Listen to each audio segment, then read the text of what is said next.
Everybody, it's Mary from Merriweather Market, and it's been a long time since I have made a video. To catch you up real quick, last year we bought some property. It was abandoned and it was a hot mess, and as much as I wanted to chronicle all of it, it just didn't happen. It was difficult. There was a lot to it, but we're finally in the house, and it still needs a lot of work, but we're finally in our new house on our property. I will be making kind of a consolidation video here real soon, just to catch you all up on how it went and kind of the ups and downs of the whole thing and watching the house get moved on and all that fun stuff. But today I thought that I would talk about high quality glass versus lower quality glass. This is something that I see a lot of in the Facebook groups that I help run. And in groups that I'm in that I have nothing to do with, is a general misconception about what Murano glass is in particular. So let's just start from the beginning. First of all, I don't consider myself an expert. Some people do, I don't. I still have so much to learn. I know a lot about the basics and I'm learning more as I go, but that's pretty much how you learn Murano glass. It's very detailed, and for every rule there is an exception. So there isn't like a hard, fast rule, and you can't even believe the labels that you see on the glass. So it's not even as easy as just identifying Pyrex, which is marked Pyrex on the bottom, because you get glass in you'll find glass on the secondhand market that'll have a label that says Murano, and it's not. It's just not. So let's start with, I'm not going to focus on just Murano. Mainly I'm going to focus on how to tell the differences so that you know if you're picking up a lower quality glass that was maybe made in China or one of the other lower quality regions, or if you're picking up a really good piece of high quality glass. Because that's the most important step, is learning how to tell the difference between the two. Let's go over some basics about Murano glass first. Murano glass literally is glass that is made on the island of Murano in Italy and nowhere else. Murano glass is also Venetian glass because Murano is an island within Venice.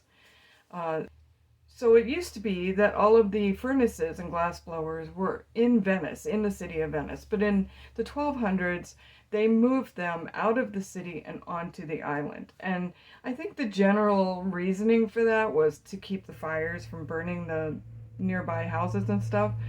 But it was really mostly about securing the secrets to how the glass was made, because it's amazingly clear glass, and so they had these secret recipes for glass.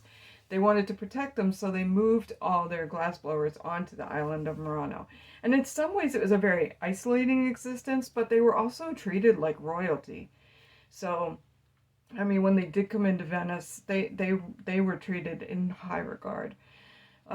So that's a little bit of history. So when we're talking about Murano glass, it is glass that is made on that island, nowhere else. You can take a Murano glass blower and move them to another region, which has happened, and they are no longer making Murano glass, even though they know the recipes, the techniques, the styles. Even if they do everything exactly the same, it's no longer Murano glass. There is the company ICET, ICET. The man who started that company, it's out of Venezuela. He was a Murano glass blower, and he got married and they moved to Venezuela. And he signs, his labels say ICET, Murano, made in Venezuela.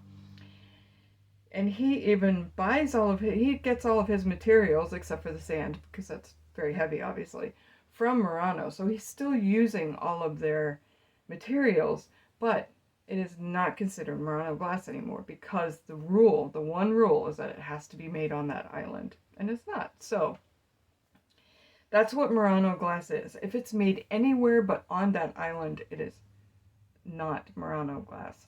Now, when I say that, I kind of could hear somebody in my head saying, so Venetian glass isn't Murano, but it is, because there may be one or two small furnaces in the city of Venice, but all of their glass blowers are on the island of Murano. So Venice's glass is made in Murano. So Venetian glass is Murano glass, and Murano glass is Venetian glass.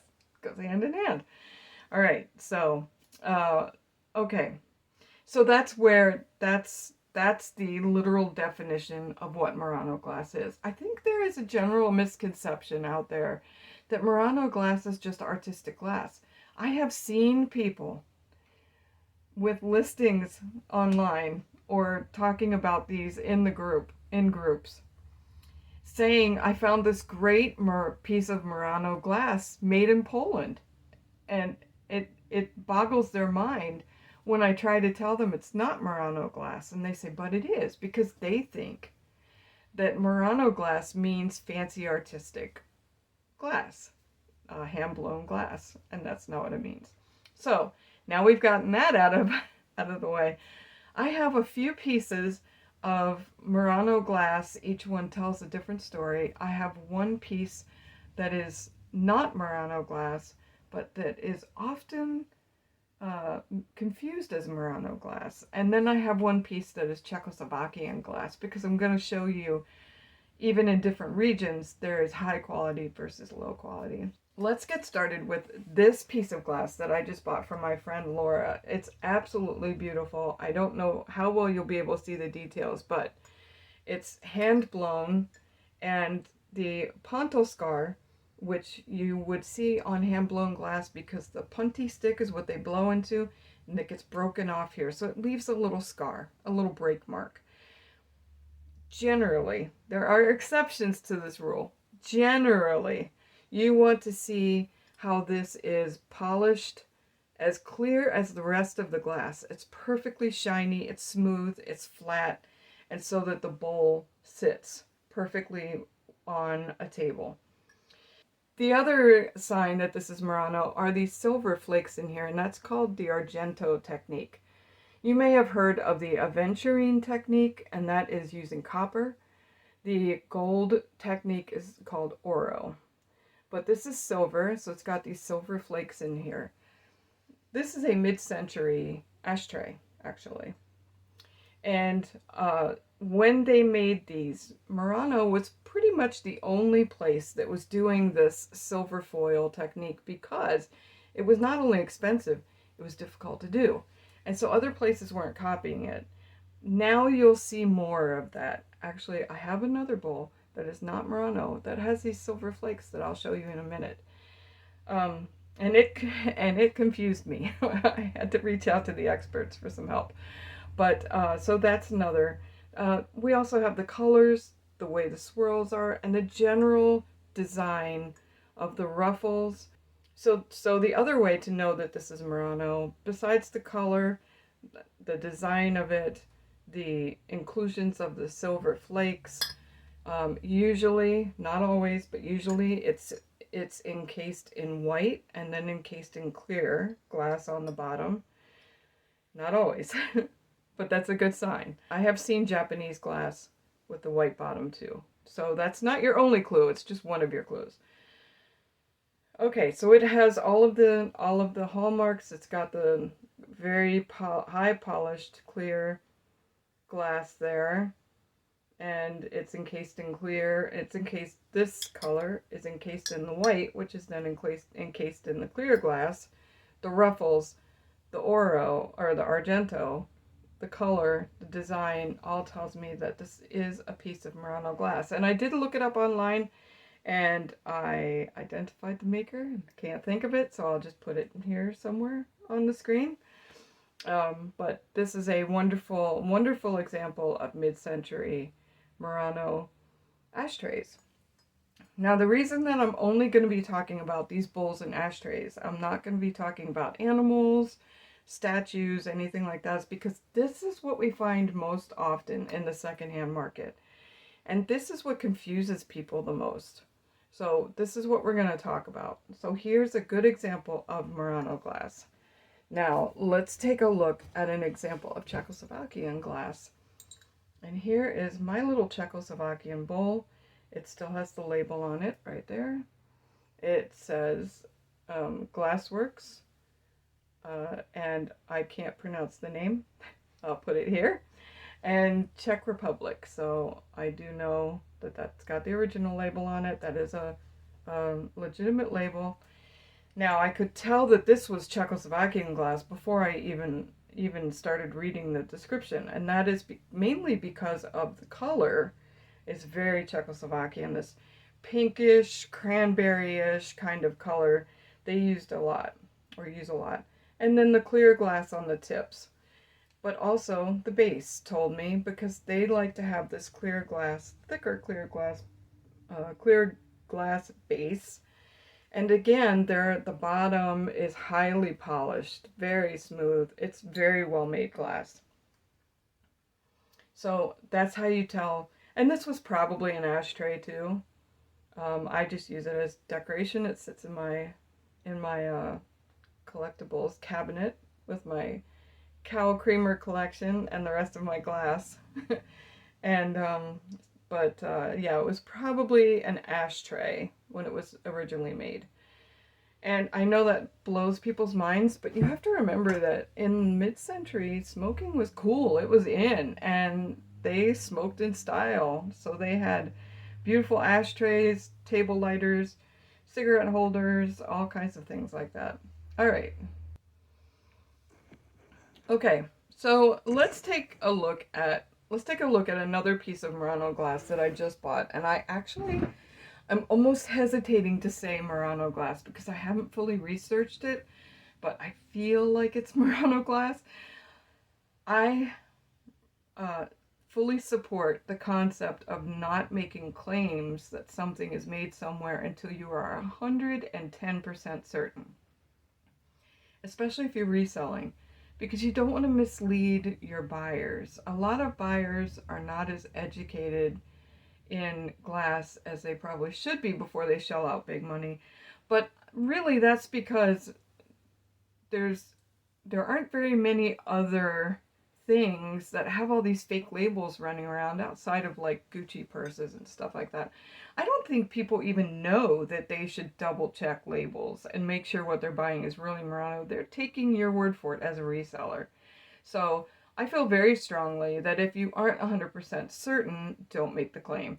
So I recently bought this from a gal on Whatnot, and thank you. I can't remember your name right off the top of my head, but I will give you your due. I'll put links to the stores of the 3 people that I bought things from just to make this video. I'll put that down in the description. But this piece of glass I just bought from her. It is an ashtray. It's much bigger. And besides Murano, I mean, it could be Czechoslovakian. It could be, I don't think it's Canadian. It could be, it just left my head. But I'm really leaning towards this being a piece of Murano glass. It is heavy because it's thick. Now, I've heard a lot of people say it must be Murano because it's heavy. That's not always true. There's light glass. Actually, I have a piece of lighter glass that is made on the island of Murano. So heavy isn't really a good indicator. If it's thick like this and it's not heavy, then I would be concerned, because that tells me it's either really cheap glass or it's not really glass. But this one, I love the colors. It does not glow, for those of you that are going to ask me. The bottom is polished nicely. It does have 2 little feet on it. Somebody put some feet on there, but that's got a nicely polished base. There we go. That you can see. It's nice and clear. You're seeing the reflection of my window in it, or my photography studio behind you, behind the camera.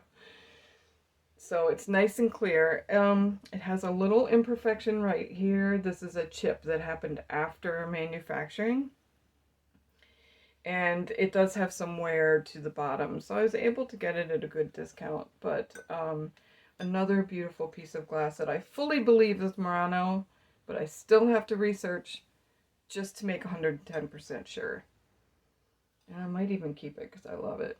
I could put it on my dresser and, I don't know, keep my rings in it. I have a lot of rings, so I could definitely use that. Okay, I'm going to show you now a piece of glass that is commonly misunderstood as Murano glass, but is not Murano glass. And I found this at Goodwill. So here is the piece. It still has the remnant of the Goodwill sticker on. I didn't fully take it off. So here is the bowl. And it has this blue swirling like marble pattern. It has the ruffles. This one actually has a silver tone base on it. So we can't fully see the bottom, but you can get a glimpse of the bottom right around the rim. And I can even touch it. It's rough and unfinished. I was looking for one that would show us that rough, unfinished base, but I couldn't find one. This was all I could find. Now, even with Murano glass, if they were putting it on a base like this, that would be polished down, because they wouldn't want this unfinished look here. The other way that I know that this is not Murano, outside of just the texture, like, I have not seen this texture on any Murano glass. And if there are experts watching this, and there is Murano glass with this kind of marbleized texture, let me know, because I'd love to take a look at it. But if you can see right here, around the edges, look how messy that is. That is not intentional mess. That is, this got produced really quickly mess. So that is one sign. This is a rather heavy piece of glass. I would say it's not quite as heavy as this one, but it's close to it. So this is a heavy piece of glass. So you obviously can't go by whether it's heavy or not. But in looking at the color, in looking at the marble texture, and looking at the way that the base is unfinished, and then the way that the ruffles are made, look at the difference between, well, I'll show you some real ruffles in a minute. The way these ruffles are made and the mess around the rim in here all tells me that this was probably made in China, although it also could have been made in Naples, Italy. There are regions, there are areas within each region that might not make the same high quality glass. So I don't know if there's any in Czechoslovakia, but there may be an area that makes lower quality glass that doesn't make this. Even in China, they make this glass, and then they make amazing art glass too. I have never seen that in the States. I've only seen images of it on the internet. This is what we usually see in the States. The reason why we see so much of this is because this is mass-produced, made quickly. It usually has a label on it that says something. It'll say the word Murano, and then it'll be written in Italian. So you'll have to translate it, which, if you guys have Google Translator, very simple. And when translated, it usually says something like it's made according to the techniques of the Murano masters. You know, made in the style of, pretty much is what it's saying. These are mass produced and then sent to places like Home Goods, Hobby Lobby, TJ Maxx, places like that where we pick them up because, I mean, it's not a bad looking piece of glass, right? I mean, it doesn't look, it would be cute on an entryway table, a dresser, wherever you want to put it, your centerpiece on your table, put some fruit in there. It's not bad glass. It's lower quality glass. It's not made with the care and the time-consuming practices that this higher quality glass I've shown you is. So that's what we're focusing on. You know, one of the things about the colors when I'm talking about this marbleized pattern is you'll see that they kind of bleed into each other. And the colors on a piece of Murano glass, ding, don't do that. There's a level of perfection that goes into this high quality glass that is not in this glass. So this is great glass. I mean, if you love it, if it appeals to you, I mean, by all means buy it, keep it, resell it. It has resale value. Just don't resell it as Murano or Canadian or whatever that is, you know, whatever other high quality glasses, because that's not what it is. That's not what it is. And you don't want somebody paying $75 for a $25 bowl, centerpiece bowl, console bowl, pedestal bowl, whatever you want to call it. All right, so then to make things a little bit more difficult, sometimes even the rules of Murano are broken by Murano artists. What do I mean by that? Well, in general, you want to look for a glass that has that polished, smooth bottom. But that can't always happen. Sometimes the glass is just too thin. If they ground it down any farther, they would rip a hole in the bottom. So the pontil scar has to stay. So what they do is they just grind it down as much as they can, and then they leave it. It doesn't get polished. So you will find Murano glass with a pontil scar, and you will find Murano glass with bubbles inside, because the bubbles are a sign of it being hand blown glass. But the Murano artists know how to keep those bubbles down, so there may be a couple of bubbles, but not a lot of bubbles. I don't really have an example of that, so that might be in my next video. I'll have to find some Murano glass with bubbles and some not Murano glass with bubbles, and we'll do a little comparison. But for now, let me show you this great piece I bought from my friend Logan, and I will link his store and Laura's store and the wonderful person from Whatnot, whose name I can't remember. I'm so sorry. I've just bought so much on Whatnot lately that I can't remember which seller I bought that from. But I will link everything in the description so you guys can go and look at their stores. So I bought this bowl from Logan, and it is Murano glass, and so it was made on the island of Murano. I don't know any more about it because I haven't personally researched it. Logan is one of the smartest people I know when it comes to glass, and so I trust his every word that this is a piece of Murano glass. It checks all the boxes for me too. So let's go over, even though this one doesn't look anything like the ashtrays I've showed you, how we would know that this is Murano glass. First of all, let's take a look at these ruffles. These ruffles are uniform, spaced perfectly. They're a little bit bigger here, and then they come a little bit smaller, and then they go a little bit bigger. That's intentional. Did I have that there a little bit bigger here, and a little bit smaller here, and a little bit bigger here? That's intentional. I mean, that's something that you do because you meant to do it, not because it was a happy accident. So there's a lot of work in making sure that the ruffles are even and uniform, whereas this piece of glass, the ruffles are just all different sizes, not exactly uniform, not the same size. Okay, now let's look at the color. So this is a color that that I have seen in Murano glass before. This like soft pink color, and look at the stripes. Look at the craftsmanship on that. I hope it's gonna not look at my face and focus on this. But all of these lines are so straight. None of them are bleeding into each other. Okay.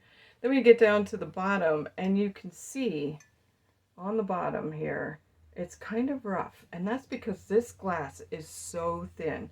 Look at the outside. Look at those lines. Look at those lines. And then the handle on it. So this would be a serving dish of some kind, because it's got the handle, so people would, hold it out. I'm sorry, I had it really close to the camera for a second there. But people would hold it out, for somebody to take a lemon slice or a little bonbon or whatever out of. So that's what this bowl is for. And now let's look at the bottom, okay? Because the bottom breaks those rules that I talked about, okay? First of all, you can see the pontil scar. It's rough and it's dipped in and it's messy. And that's because if they ground this down any farther, they would have ground. I mean, you can see the clear glass, right? Look, you can see my finger. They have it so thin that if they ground it down any more than that, they would have poked right through the bottom. The other thing is that this ruffle looks a little messy, and that is because I'm assuming that is because it was just set down on the table afterwards so that it would be nice and flat, and that kind of made it a little misshapen. Does that make sense? So they put the ruffles on, they were probably sticking out. Well, they want the bowl to be able to sit securely on the table, so they flattened the bottom, and that kind of made these a little wonky. And that's a good sign, because everything that I have heard and read about Murano artists is that they do pay attention to whether your piece of glass is going to sit correctly on the table. That's one of the things that they focus on. So that's a good sign. Here, this is a good sign. It's thin glass, even though it's rough and everything. And then to top it off, in the handle is the gold Oro technique that I'm not sure if you'll be able to see. There's a little bit of it here, and there's a little bit of it here. So all of that together, yes, this definitely speaks Murano to me. Even though the colors, look at the similarity in the Murano color.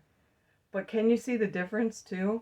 Like how I could spot this as a piece of Czechoslovakian glass, because the pink is a little more cranberry, you know, and this pink is a little bit softer. And that's how I tell them. Anyway, that may not be true for every single piece of pink Murano glass, but that's one way that I can tell. And oh, I did want to show you the silver piece that I found. Let me grab that. Okay, so this is the last piece of glass that I want to show you, and I want to show it to you because I bought it at an antique store and it was labeled Murano glass. But I thought something was off. It has the silver Argento technique in there. It's a heavy, clear glass. It's not poorly made. It's not the best, but it's not poorly made. The bottom is clear when you're looking at it straight on, but when you turn it to the side, you can see that it's kind of cloudy. So I was really confused by it. And I started researching, and I found, of course, people called it all sorts of things, from Murano to Mikasa to unbranded, just bowl. So I talked to the experts, and they didn't really have much information about it. They said they didn't feel like it was Murano glass either, but didn't know anything else about it. So I kind of sat on it for a couple of weeks. And then I just happened to see another post in that group of somebody who brought in a big glass vase that was styled exactly like a legitimate Murano piece, but it obviously wasn't as well executed because it wasn't a legitimate Murano piece. And they identified it as Mikasa glass. And it got me thinking, it had the same silver flecks as this. So I did some more digging, and sure enough, this is Mikasa glass. Made to look like Murano. I mean, they were literally copying Murano's techniques with this silver foil and trying to get the bottom real smooth. Literally copying it. And that other one, which I don't have examples of for you, was there's no way to say they were not trying to copy Murano glass with that other vase that I saw. So even sometimes, the glass can kind of stump you a little bit, but this is another example of that silver foil. And the reason that I was a little like, I'm not sure it's Murano, is first of all, the glass itself is not as clear as I would expect on a piece of Murano glass. I also felt like this handle was a little clunky, and then when you looked on the bottom, this silver foil just seems like a hot mess. Like I would think they would have done that better. So that is a piece that people can easily confuse as Murano glass, but definitely is not. So that's another one to look out for. So that's all I have for today. As for this channel, I really would like to get it going again. And in case you don't know, I have ADHD, and sometimes it really gets in my way. And one of the ways that it gets in my way is when I sit down to edit videos and just does not compute, doesn't work, can't get it to just the brain kind of goes, yeah, no. So I'm working on doing easier editing videos like this one. I may leave some of my stutters in and my mess ups in because it's less editing. On top of that, I have started selling on Whatnot, so if you are on the app, come visit me during my sales. I try to do one a week. That may change because I changed my mind, like people change their socks. I mean, the frequency of how much I'm on there may change. So you can look me up as Merriweather Market. I'll put a link below. And just check out my shows and see what kind of mood I'm in, how often I'm doing them. It could be once a week, it could be a couple times a week, it could be twice a month, it could be once a month, there might be nothing there. Right now I have, I think, 3 shows set up, so you can come visit me there. I'm still on eBay, I'm still on Etsy. I'm a smaller seller on those platforms, and I've never really had a lot listed, but I have a lot to sell. So I'm trying to rectify that situation and build those stores up, and so that I can offer this stuff to people instead of just having it here for me to look at. Which means that some of this glass is going to be up for sale, like this pretty little basket and this pretty little piece. I don't know about the Murano yet. I'm trying to decide whether I want to hoard it or resell it. I haven't decided. But they may come around. So, okay, that's all for today. So I hope to see you guys on Whatnot. I hope to see you on my Facebook page, Merriweather Market. And also I'm on there as Merriweather Lucas. I post publicly, so you can follow me there. And I'm on Instagram. I'm Merriweather Market everywhere. Everywhere. I'm on Instagram. I'm kind of on Twitter. And not really on TikTok, though I do have a thing there, but an account there, but I just don't use it. Pinterest, I have a big Pinterest board, but I'll put all my links below, and hopefully you guys will follow me wherever I go. And keep an eye on this channel because I'm gonna have more videos either about glass or about the last year of our lives and all of the hoops and hurdles and weirdness we had to get through to get moved in here. And that's about it. Thanks for stopping by.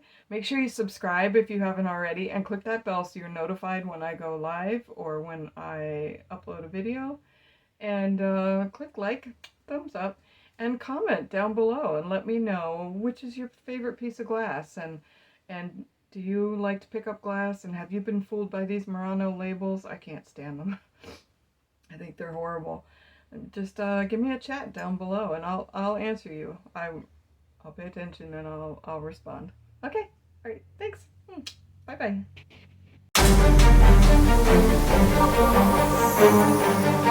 bye.